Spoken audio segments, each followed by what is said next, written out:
perto dele e vendo, moveu-se de íntima compaixão e aproximando-se, atou-lhe as feridas, aplicando-lhe azeite e vinho, pondo sobre a sua cavalgadura, levou-o para uma estalagem e cuidou dele. Amém? Tome seu assento, em o nome de Jesus. Essa parábola, ela é contada por Jesus ao coração daqueles que estavam lhe ouvindo. Porém, essa parábola a qual Jesus conta, tudo começou quando Jesus ele delegou autoridade e poder aos seus discípulos. Essa autoridade e esse poder veio fazer que o mundo espiritual, veio fazer com que a força do inimigo recuasse. Na verdade, o inimigo tem força e nós temos poder. O inimigo tem força e nós temos poder. Essa força é neutralizada pelo poder que Jesus dá aos seus discípulos. Uma vez que Jesus dá esse poder aos seus discípulos, com esse mesmo poder, eles conseguem neutralizar os ataques maléficos e até os demônios, segundo a palavra de Deus, eram-lhes sujeitos. Isso fez com que os discípulos de Jesus, que agora têm poder, e que esse poder neutraliza a força e ataques maléficos, viessem a produzir em seu coração uma certa alegria. A alegria, ela é expressa no coração dos discípulos, uma vez que os discípulos aplicam o poder para neutralizar a força do adversário. Eu estou dizendo que através do poder que Jesus delegou aos discípulos, fez com que em seus corações brotasse uma alegria. É como se eu estivesse vendo a cena.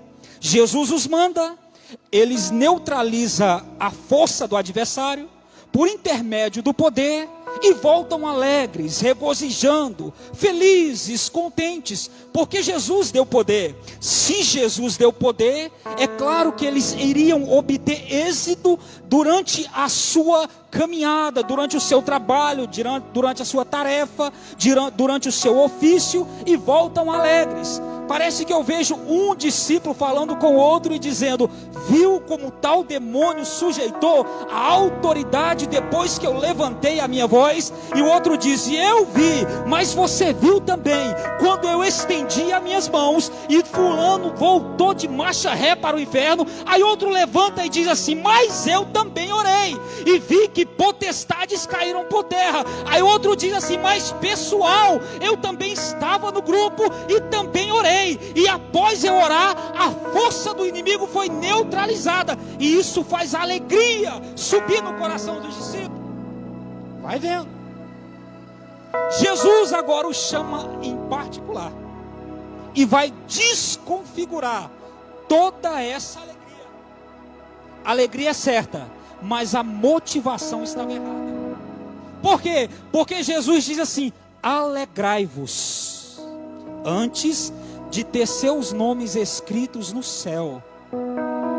Tenham alegria, sim, mas tenham alegria antes em ter seus nomes escritos nos céus. A alegria é certa, mas a motivação estava errada.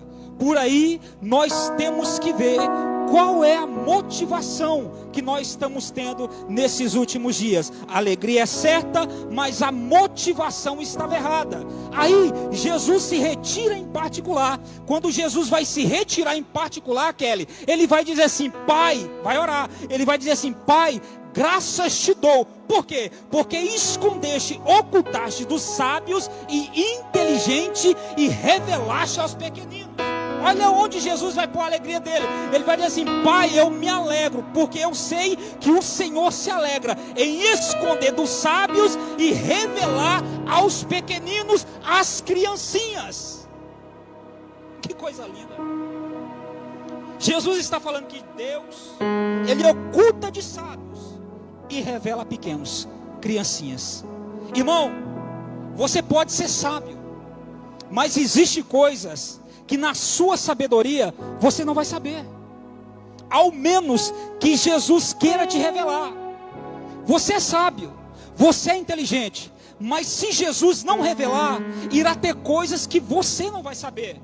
Jesus está glorificando a Deus, Jesus está agradecendo a Deus, e está dizendo que Deus se alegra de ocultar de sábios e revelar aos pequeninos.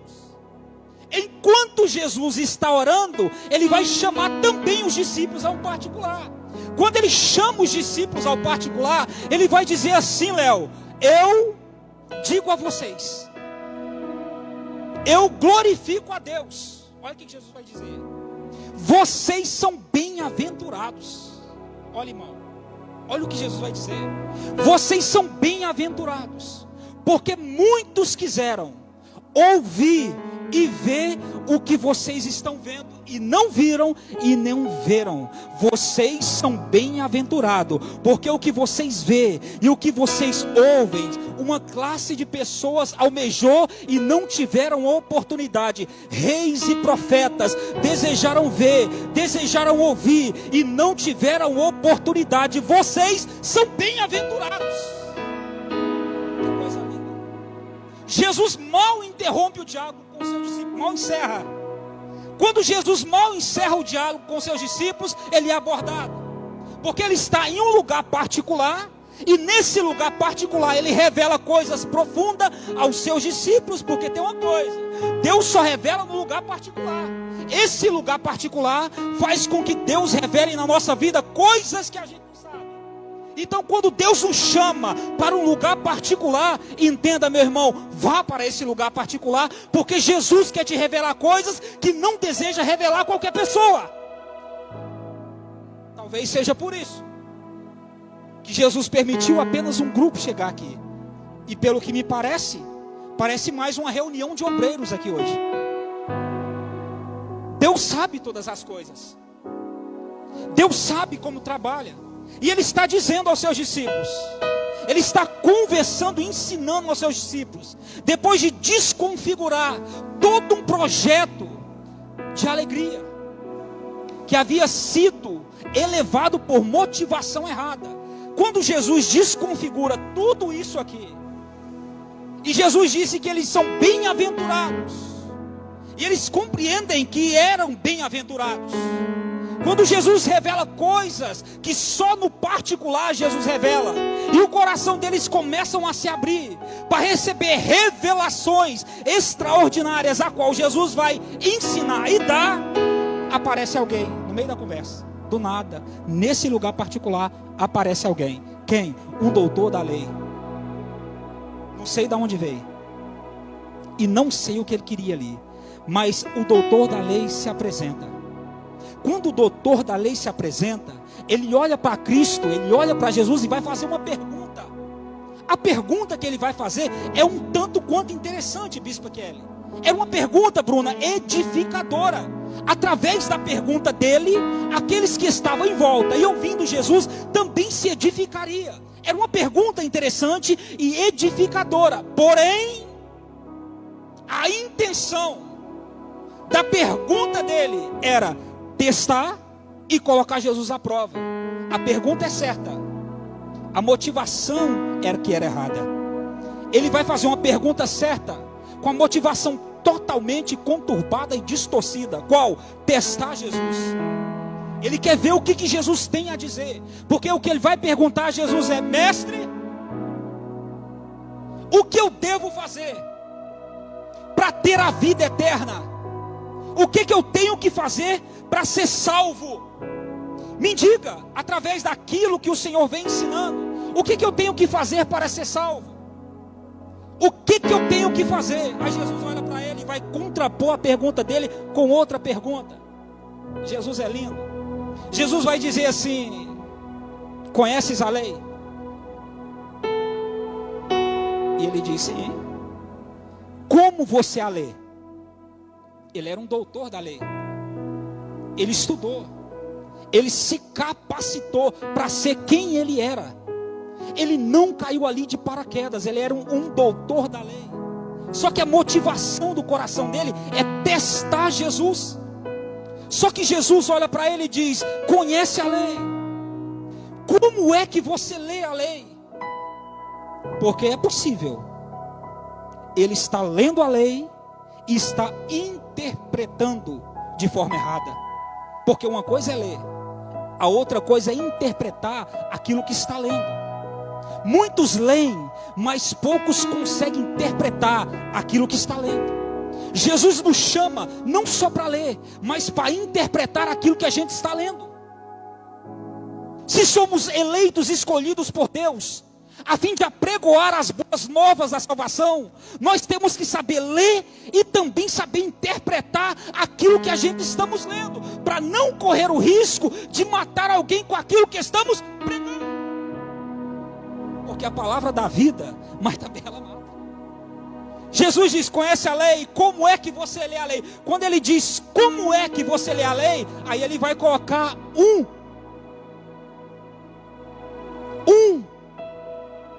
argumento da lei na conversa entre ele e Jesus.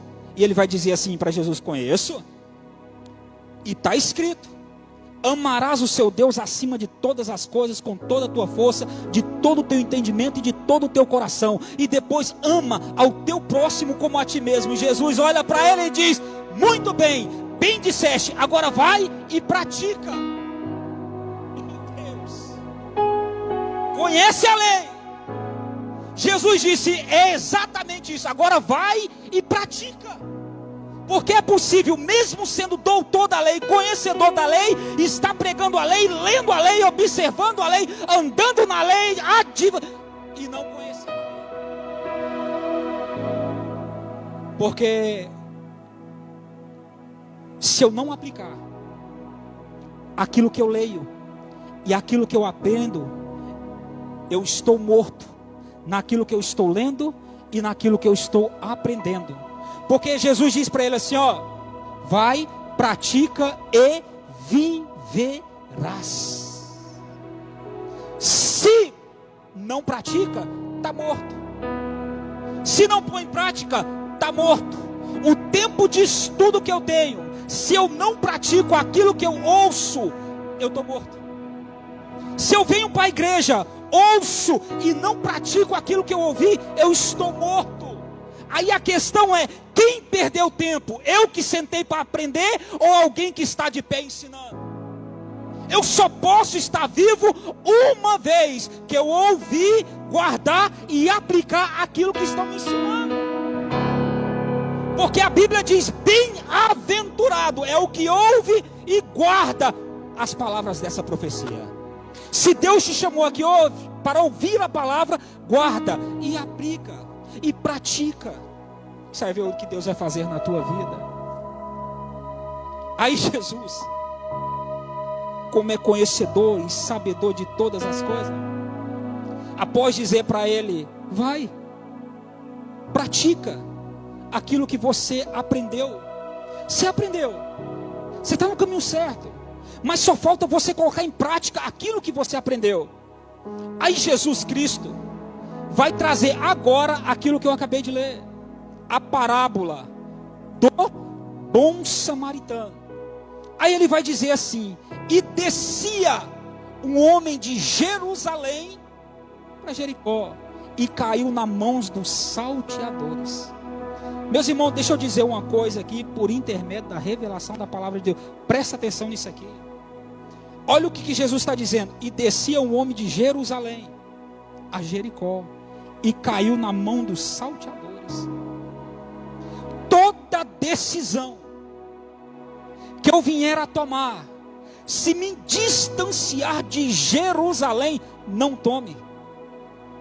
Toda decisão, qualquer movimento que eu venha fazer na minha vida, se for me distanciar de Jerusalém, irmãos, não Se vai te distanciar disso aqui, não tome. Não tome. Sabe por que não tome? Porque existe pessoas que estão à beira do caminho, se alimentando das minhas más decisões. A palavra de Deus já está se revelando no coração de pessoas aqui. Eu vou repetir de novo para você nunca mais esquecer na vida. Toda decisão que a gente toma, meus irmãos, existe alguém à beira do caminho que vai se alimentar delas. Isso é muito forte. E quem vai se alimentar das minhas más decisões não vai ter misericórdia. Vai pegar, vai bater e vai machucar. Sem pena, sem misericórdia. Toda decisão que eu tomo, que me ausenta de Jerusalém, que me tira de Jerusalém, Léo, ela vai alimentar principado, potestade, hostes malignas, demônios. Não tome. Não tome. Se distanciar de Jerusalém, não tome. Por mais difícil que seja, ou por mais prazerosa a vista que seja, não tome. Não tome. Não tome. Fique em Jerusalém. Permaneça em Jerusalém. Está difícil, mas fica em Jerusalém. Está complicado, mas permaneça em Jerusalém. Pastor, mas está faltando providência, mas permaneça em Jerusalém. Pastor, mas está faltando algo, permaneça em Jerusalém. Não alimente aquele que quer te destruir. Não alimente aquele que quer arrancar a tua vida e roubar os bens que Deus te deu. Não alimente.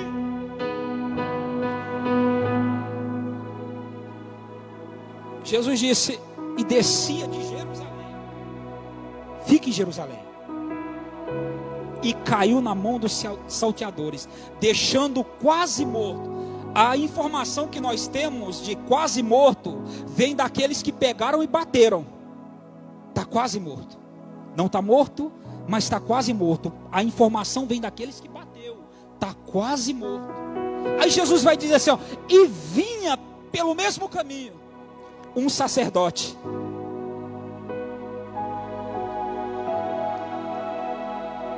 E vinha pelo mesmo caminho um sacerdote.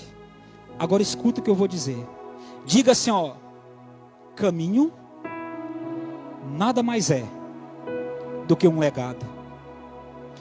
Todo caminho é um legado. Então é por isso que eu tenho que rever os caminhos que eu estou traçando. Se eu percebo que eles estão errados, eu tenho que rever qual é o caminho que eu estou traçando e voltar para trás, porque todo caminho é um legado.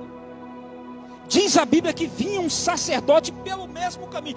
Jesus está falando de legado. E diz a Bíblia que esse sacerdote que vinha pelo caminho, sabe o que ele vai fazer? Ele vai passar a largo, ele vai se desviar daquele que está caído. Ele não para, ele não desce, ele não observa, ele não encosta, ele não chega perto, ele não se inclina, ele vai desviar o seu caminho. O legado desse sacerdote aqui é desviar o seu caminho daquele que está precisando. Cá para nós, esse sacerdote está mais morto do que aquele que precisa da ajuda dele. Por quê? Porque todas as vezes que eu tenho a oportunidade de ajudar, de abençoar alguém e não ajudo, eu estou mais miserável do que aquele que precisa da minha ajuda. Porque a Bíblia diz que aquele que sabe fazer o bem e não faz, ele comete pecado. Se o meu estado em pé não levanta quem está caído, não tem motivo nenhum de eu estar em pé. Eu vou repetir de novo, eu disse isso lá em Poços de Caldas no último final de semana. Vou dizer aqui de novo, se o meu estado em pé não levanta quem está caído, não tem motivo algum para mim estar em pé. Tenho que ver qual é as minhas prioridades, qual é a minha motivação de estar em pé. Porque se eu estou motivado a estar em pé, mas não levanto quem está caído, a minha motivação está errada. Não podemos ser uma igreja em pé e não levantar quem está caído. Não podemos dizer que estamos em pé enquanto tem alguém caído que precisa da nossa mão, que precisa da nossa ajuda, e nós não descemos e não nos aproximamos para levantar aquele que está caído. É por isso que eu disse que parecia mais uma reunião de obreiro.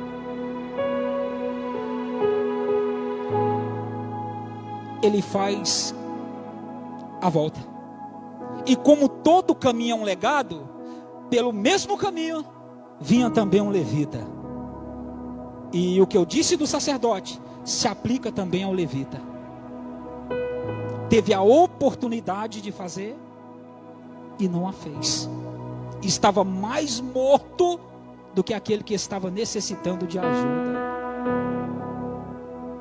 Aí Jesus vai dizer assim: e vinha também. Quem? Nem nome ele tinha. Mas por que saber do nome, se a gente já conhece o caráter dele? Mais do que o nome é o caráter. O caráter fala mais alto do que o nome. Eu não preciso saber o nome dele enquanto eu sei do caráter dele. O caráter dele fala por si só. O caráter dele manifesta quem ele é, sem eu precisar saber qual era o nome dele. Nome, a Bíblia não dá a ele. Porém, bom samaritano não é o nome. Bom samaritano nada mais é do que bom caráter samaritano, origem. O que a Bíblia diz é que ele tem caráter e que ele tem uma origem. Samaritano, origem.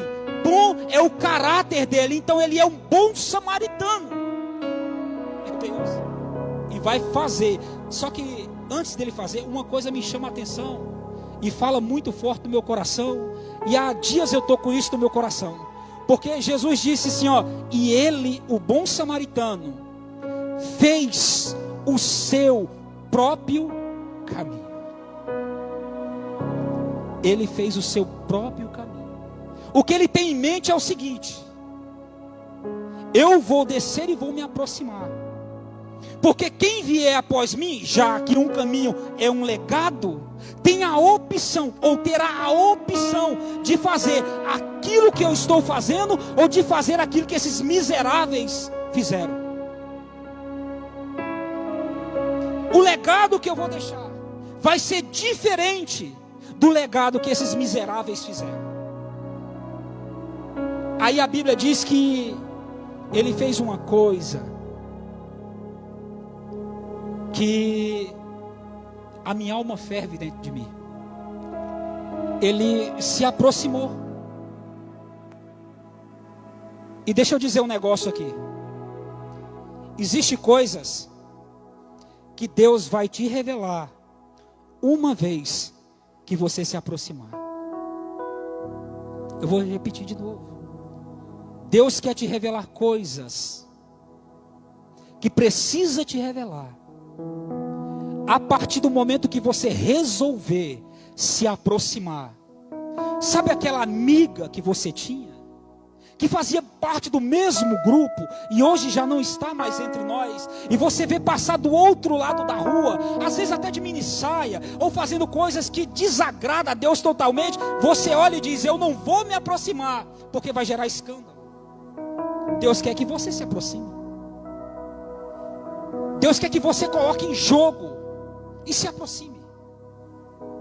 Deus quer que você não olhe para quem você é, da onde você veio, e se aproxime. A única coisa que Deus quer que a igreja faça é se aproximar de pessoas que precisam ouvir o evangelho. Meu irmão, minha irmã, Jesus te colocou como vizinho daquela pessoa para você se aproximar dele. Jesus te colocou sentado naquele ambiente de trabalho para você se aproximar dele. Jesus fez você conhecer quem você conhece para você poder se aproximar dele e detectar se está vivo ou se está morto. Como é que você vai fazer um julgo e dizer que alguém está morto se você não se aproxima? Você faz caminho a largo, olha deitado, caído e diz: já morreu, mas Deus me trouxe aqui hoje para te dizer: se aproxima, porque está mais vivo do que você pensa. Se aproxima, é só ter coragem. Você vai perceber ao se aproximar dessas pessoas que elas estão mais vivas do que você pensa que elas estão. A questão aqui é: se aproxima. Se aproxima. Veja que o coração ainda bate. Veja que ainda corre sangue pelas veias. Veja que ela ainda tenta falar. Veja ainda que ela tenta se mexer, além de não conseguir estender as mãos, mas ela tenta falar alguma coisa. Tenha discernimento espiritual em nome de Jesus Cristo, igreja, e se aproxima daquele que está caído, necessitando de um abraço e de uma aproximação. Vivemos em época que muitos já não se aproximam, porque vai estragar quem eu sou. Se aproximar tem algum preço. Existem preços em se aproximar. Talvez seja por isso que muitos que se dizem evangelistas, obreiros, pastores, não têm coragem mais de se aproximar daquele que está caído, porque julga que já morreu. Porque se aproximar tem um preço. Sabe qual é o preço de se aproximar? É que se eu me aproximar, eu posso me sujar. Se eu me aproximar, eu vou ter que carregar um peso. E o valor não está no preço, o valor está no peso. Só sabe o valor aquele que um dia pegou no colo. Só sabe o valor aquele que um dia carregou sobre as suas costas. É por isso que o apóstolo Pedro, escrevendo a sua carta, ele diz que devemos traçar o mesmo caminho que Jesus traçou, carregando sobre os seus ombros uma cruz pesada e um pecado que não era dele, era meu e era seu. Se aproxima. Ele vai se aproximar e vai fazer uma coisa que me chama a atenção. Ele vai atar as feridas dele. Ele não vai expor as feridas. Ele não vai para o jornal da Gazeta dizer, ó, está caído porque desceu de Jerusalém. Ele não vai dizer, ó, está caído porque se ausentou de Jerusalém. A Bíblia diz que ele atou as feridas. Porque nesses últimos dias, o que tem de gente para expor ferida não está escrito. Mais expõe do que ata. Aí nos perguntamos assim, por que a igreja está vazia? Simples, porque as almas que estão caídas, elas não querem ter suas feridas expostas aqui, elas só querem ter suas feridas atadas. Enquanto você não tiver atadura para fazer isso, você vai continuar vendo o que nós estamos vendo. Jesus está precisando de pessoas, homens, mulheres, que tenham coragem, capacidade e integridade de descer, se aproximar e atar as feridas e não expor. Ninguém cura ferida expondo, nós curamos ferida atando. É atando que se cura e não expondo. Não é numa roda de fofoca, dizendo, você viu lá fulano de tal, você viu lá Beltrano de tal, você viu lá. Não é assim que se cura as feridas. Assim você vai ser apenas mais um agente do inferno, que vai levar almas para o reino de Satanás. Ata as feridas. Parece que perdemos isso aqui em algum lugar. Parece que perdemos a capacidade de atar as feridas. Além de atar as feridas, diz a Bíblia que ele vai, depois de atar as feridas, derramar azeite. Agora deixa eu desconfigurar uma coisa que muitos ensinam nos nossos dias.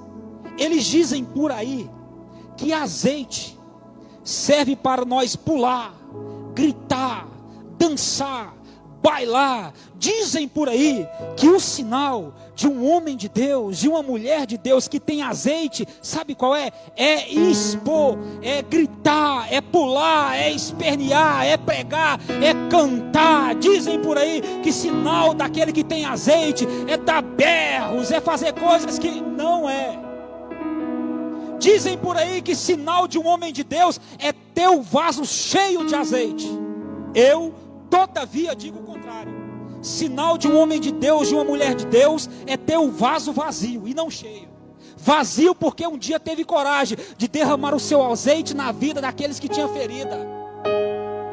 Se o meu azeite não serve para derramar na vida de alguém que tem feridas, para que eu quero azeite? Para Para que é que eu quero ser cheio, se o meu azeite não serve para ser derramado na vida daqueles que têm feridas? Se o azeite está no vaso e não é derramado na vida daquele que precisa, esse azeite vai ficar velho, borolento, vai estragar, vai se perder. É por isso que a gente vê essa mornidão espiritual que nós estamos vendo hoje. É por isso que a gente estamos vendo essa apostasia religiosa que nós estamos vendo hoje. Homens e mulheres dizendo: eu estou cheio, mas quando você vai ver, nada mais é cheio do que azeite cheio de bolor, estragado, que serve unicamente para seu bel prazer, que serve unicamente para massagear o seu ego e não para curar as feridas daquele que precisa. Deus quer ser cheio? Tem que ter em mente, estar disposto a ser vazio. Quer ser cheio? Tem que estar disposto, depois de cheio, se esvaziar. Jesus nos traz aqui para quê? Para aprender, para nos encher, para depois nos esvaziar na vida de quem precisa do meu azeite, do teu azeite. Ele derrama o azeite, todo que ele tem, na vida daquele que estava precisando. Derrame o seu azeite na vida daquele que está precisando. Eu sei que para você ele é precioso, mas derrama. Se você derramar, Jesus vai encher de novo. E se você derramar, ele vai encher de novo. E se você continuar derramando, ele vai continuar enchendo, até esse azeite transbordar. Derrama. Pode derramar. Se preocupa não, derrama. Quando ele acaba de derramar o azeite, diz a Bíblia, estou terminando, que ele pega o vinho e derrama. Vinho na Bíblia fala de alegria. Agora preste atenção, o que ele está fazendo aqui é unicamente, Léo, do que pegando aquilo que ele tem e derramando na vida de alguém. Escuta o que eu vou dizer: se o meu estado alegre não serve para alegrar alguém, não tem motivo de eu estar alegre. Eu sou um pregador cristocêntrico mesmo, viu, irmão? Eu sou um pregador cristocêntrico. Toda mensagem para mim tem que girar em torno de Cristo, porque Ele é a razão pela qual nós estamos aqui. Então, se a minha alegria não alegra alguém, por que eu estou alegre? Eu tenho que rever minhas convicções. Eu estou alegre porque se minha alegria não serve para alegrar alguém, do que adianta eu estar alegre se do meu lado tem alguém que está triste, caído, chorando, angustiado, necessitando de uma mão estendida? Quem está caído olha para mim alegre e não compreende, não tem forças para reagir à alegria que eu estou sentindo. É como se eu entrasse dentro da igreja e dissesse assim: meus irmãos, levanta a mão para o céu e dá glória a Deus. Mas só Deus sabe como uma pessoa entrou dentro da igreja. Às vezes ela entra dentro da igreja, Dani, e não tem força sequer para abrir os seus lábios. Tamanha foi a luta do dia a dia, tamanha a adversidade do dia a dia.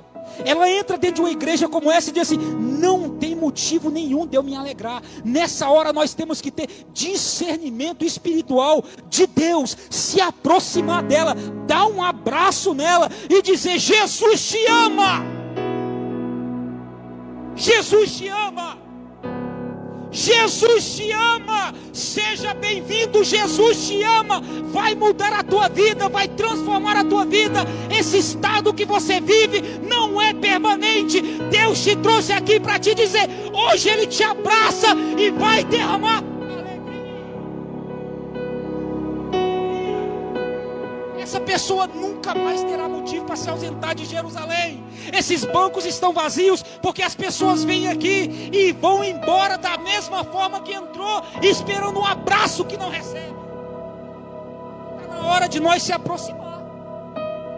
Chegou o tempo de nós nos aproximarmos. Pastor, mas e o Covid? Não tem problema, se pegar Covid nós vamos orar e Jesus vai ressuscitar. Não vai morrer, abrace. Abrace. Mas abrace. Feridas são curadas através de um abraço, através de uma aproximação. Eles vão dizer assim: Eu achei que eu estava sozinho, mas Ele se aproximou de mim, investiu em mim, não olhou para quem Ele era, não importou com o que vão dizer da vida dele, da vida dela. Ele se aproximou. Irmão, isso vai fazer com que essa pessoa se coloque de pé. Vinho fala de alegria. Por que está alegre? Se do meu lado tem alguém triste, eu tenho que estar alegre a partir do momento que a minha alegria contagiar quem estão em volta de mim. Se a minha alegria não contagia quem está em volta de mim, não tem necessidade de eu estar alegre. Eu serei apenas um simples sacerdote que resolveu passar pelo caminho e fazer volta. Não se engane. Você que está alegre, que está fazendo volta, se aproxima. Se aproxima. Estou terminando. Quando ele joga o vinho, que expressa a alegria, ele vai fazer uma coisa extraordinária. Ele vai pegá-lo e colocar em cima do seu cavalo. Irmão, era um cavalo só. Está escrito, era um cavalo só. Se o meu estado não prepara alguém para estar no lugar que eu estou, é hora de rever minhas convicções. Para que você está aqui? Está fazendo o que aqui, crente? Se você não tem intenção de abaixar e pegar quem está caído e colocar no céu, está disposto a isso? Está disposto a pegar alguém que está caído e colocar no lugar que é seu? Meu Deus. Está caído? Abaixa, pega ele. Meus irmãos, escuta o que eu vou dizer. Só sabe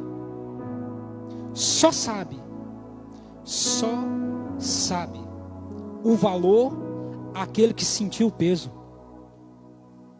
Se você não sentiu o peso, isso implica dizer que você também não sabe o valor. É por isso que a Bíblia diz: uma alma, uma só, umazinha sequer, para Deus vale mais do que o mundo todo. Por quê? Porque Jesus sentiu o peso dessa alma. E te congrega aqui para te dizer: sinta o peso. Desça, se aproxima e abraça. Sinta o peso, para você entender o que eu estou querendo fazer. Para você entender e ter real motivos de alegria, para se alegrar com real motivos. Abaixa-se, aproxima-se, pega, sinta o peso, para depois sentir o valor. Sabe por que a gente não dá muita bola para isso? Sabe por quê? Sabe por que nós não damos muita bola?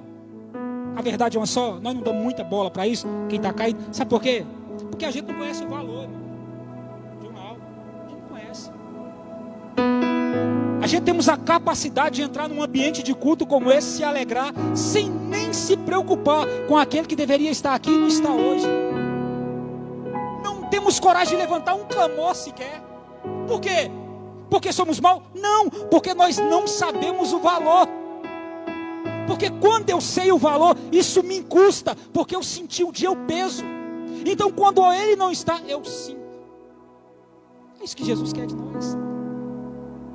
É isso que Deus quer de nós.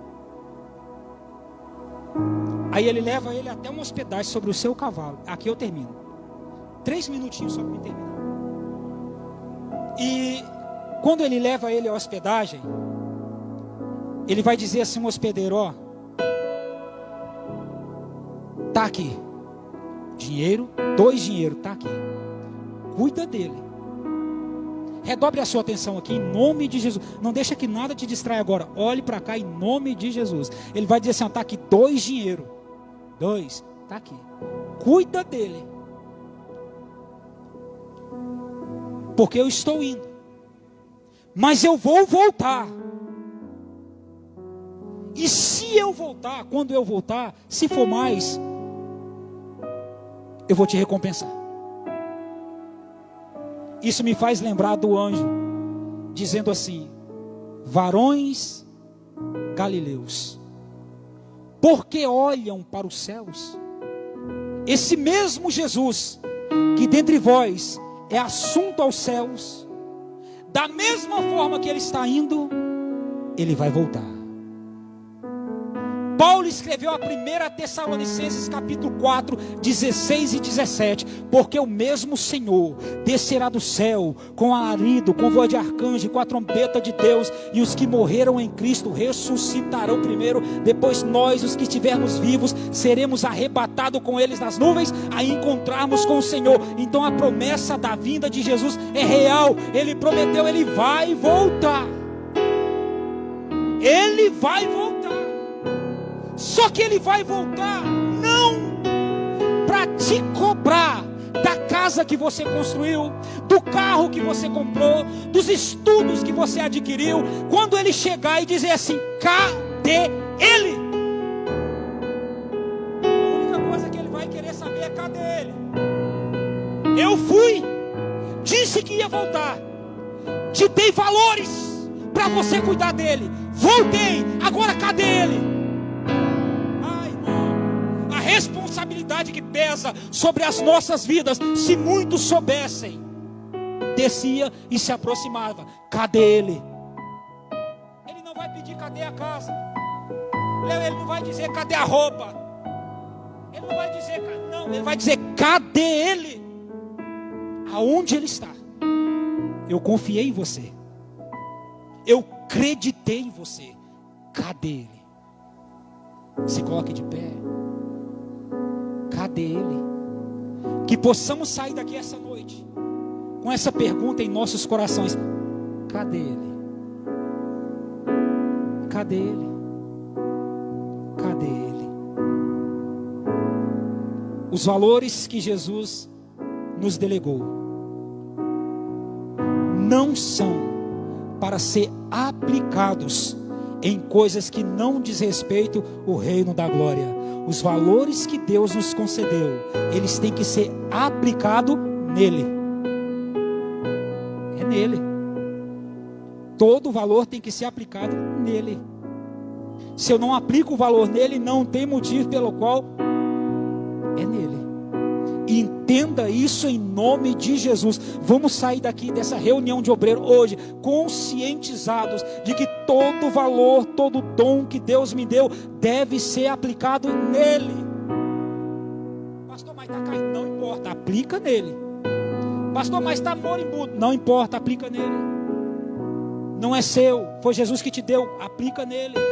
Quando Jesus voltar, ele vai te cobrar, cadê ele? E se eu fosse você, eu achava muito bom se apresentar ele bonitinho, sem salvo, curadinho, com ferida curada a Jesus. Cadê ele?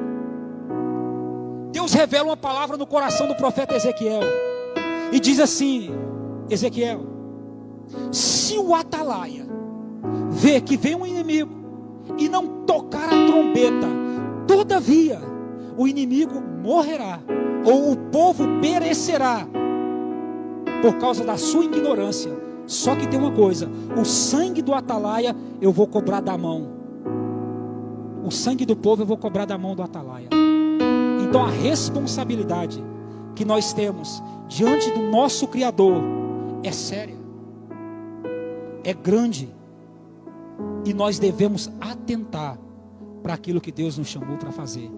Cadê ele? Saia daqui essa noite com isso em seu coração: cadê ele? Quem eu encontrar, quem Deus colocar na minha vida, ajuda, se aproxima, ganha, restaura, porque Jesus, quando voltar, vai te perguntar: cadê ele?